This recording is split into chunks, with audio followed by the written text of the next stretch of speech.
In the turbulent history of the Congo, a land of vast rivers, boundless forests, and unimaginable wealth and resources, but also a land scarred by foreign exploitation,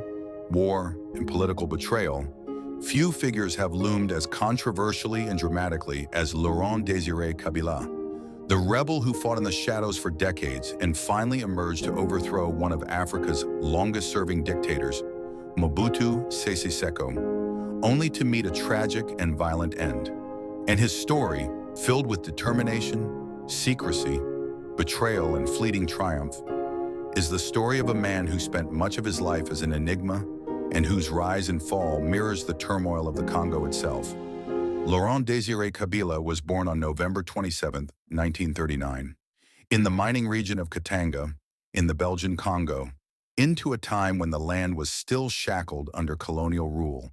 where Belgian authorities and foreign corporations extracted minerals like copper, diamonds, and cobalt, while the Congolese people lived in deep poverty, and this stark inequality would shape the young Kabila's worldview.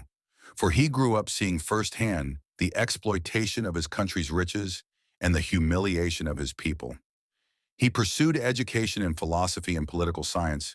but more than formal schooling, it was the rising wave of African nationalism in the 1950s and 1960s that shaped his convictions, for across the continent, independence movements were erupting, and in 1960 the Congo gained its independence under the leadership of Patrice Lumumba, a fiery nationalist whose dream of a free and united Congo was quickly crushed when he was overthrown and assassinated with foreign complicity. A tragedy that seared itself into the hearts of young Congolese revolutionaries like Kabila, who saw Lumumba as a martyr for African dignity. In the chaos that followed Lumumba's death, the Congo fractured into secessionist movements, rebellions, and power struggles. And it was during this time that Laurent Kabila began to carve his path, joining the Lumumbist camp that resisted neocolonial domination, and by the mid-1960s he had aligned himself with the Simba Rebellion, a movement that drew inspiration from leftist ideologies and attempted to create a socialist revolution in the Congo, though their uprising was brutally crushed by government forces backed by foreign mercenaries, leaving Kabila and others to retreat into remote regions to regroup. In 1965, when Joseph Désiré Mobutu seized power in a coup and established his long dictatorship, Kabila retreated further into obscurity. But unlike many who abandoned the fight, he clung to the dream of revolution, establishing a guerrilla movement in the jungles of eastern Congo. And from there, he lived the life of a rebel commander, organizing small communities under his control, preaching socialist ideals, running makeshift schools and clinics, and sustaining his followers on promises of one day toppling Mobutu's regime. For decades, Kabila remained a marginal figure, often dismissed as a bandit or forgotten by the larger political scene. And yet he survived, adapting to changing times, forging alliances with regional actors, and keeping alive the fire of rebellion, even as Mobutu consolidated power with Western backing during the Cold War, presenting himself as an anti-communist ally while looting the Congo's vast resources and ruling with an iron hand. By the 1980s, Kabila's movement was small and largely ineffective, but history turned in his favor in the 1990s. When the Cold War ended, Mobutu's support from the West began to crumble, and the Rwandan genocide of 1994 spilled conflict into the Congo, redrawing the map of alliances in Central Africa. For suddenly the region was engulfed in war, and new powers like Rwanda and Uganda were seeking ways to overthrow Mobutu, who had given sanctuary to the defeated Rwandan genocidaires. It was in this volatile moment that Laurent Kabila re-emerged from the shadows, for Rwanda and Uganda saw in him a useful figurehead to rally a rebellion against Mobutu, and so in 1996 they backed him to lead the Alliance of Democratic Forces for the Liberation of Congo-Zaire, AFDL, a coalition of militias and rebel groups, and under this banner, Kabila marched westward across the vast Congo, gaining territory and support as Mobutu's once mighty regime crumbled under the weight of corruption, illness, and international isolation. In May 1997, Kabila's forces reached Kinshasa, and Mobutu fled into exile, ending 32 years of authoritarian rule, and Laurent-Désiré Kabila, the long-forgotten rebel, was suddenly installed as the president of the newly renamed Democratic Republic of Congo, hailed by many as a liberator who had finally rid the nation of one of Africa's most infamous despots.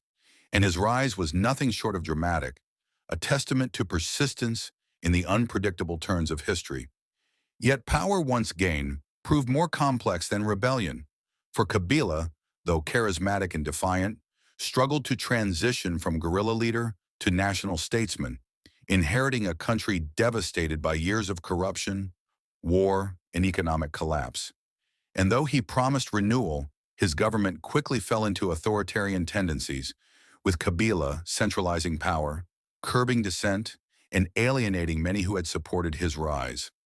His relationship with his former allies Rwanda and Uganda soured quickly, for though they had helped him seize power, Kabila resisted being a puppet to foreign interests, expelling their troops and advisors. A move that won him some nationalist support but also ignited a new war, as Rwanda and Uganda sponsored fresh rebellions against his rule, plunging the Congo into what became known as Africa's World War, involving multiple nations and resulting in millions of deaths from conflict, starvation, and disease. Throughout his presidency, Kabila maintained the image of a defiant nationalist, a man willing to resist external control and assert Congolese sovereignty. Yet his rule was marked by secrecy, suspicion, and heavy-handed tactics, with opposition stifled, journalists intimidated, and transparency absent. And though he spoke of revolution, the realities of governance in a broken state overwhelmed his ability to deliver on his promises, leaving the Congo trapped in cycles of war and despair. On January 16, 2001, Laurent-Désiré Kabila's turbulent journey came to an abrupt and violent end, when he was shot and killed in his office in Kinshasa by one of his own bodyguards under mysterious circumstances. And though the exact motives and conspiracies behind his assassination remain clouded in secrecy, his death marked yet another tragic turn in the story of a country where power so often comes with bloodshed, and his son, Joseph Kabila, was quickly elevated to the presidency, continuing the family's hold on power. Laurent Kabila's legacy is deeply contested, for to some he was the hero who toppled Mobutu and reclaimed Congolese pride, while to others he was an authoritarian who failed to transform his nation and whose rule brought only further chaos, and in many ways his story reflects the tragedy of the Congo itself.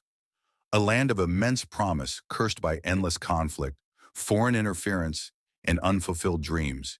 Yet his determination to resist domination and his long struggle in the shadows cannot be erased from the history of Africa. And so, the life of Laurent-Désiré Kabila remains a tale of rebellion and power, of liberation and betrayal, of hope and disillusionment.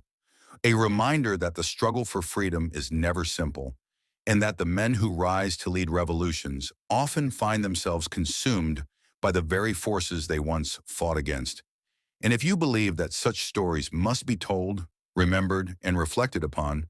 then subscribe to Shadows of Power Africa, where we bring you the voices, the struggles, and the legacies of Africa's most unforgettable leaders.